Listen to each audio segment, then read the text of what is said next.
மனதில் நின்ற காதலியே மனைவியாக வரும்போது சோகம் கூட சுகமாகும், வாழ்க்கை இன்பவரமாகும்.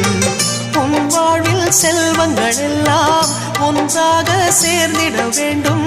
பூவே உன் புன்னகை என்றும் சந்தோஷம் தந்திட வேண்டும். ஆசை காதல் கைகளில் சேர்ந்தால் வாழ்வே சொர்க்கம் ஆகுமே. ஆசை காதல் கைகளில் சேர்ந்தால் வாழ்வே சொர்க்கம் ஆகுமே.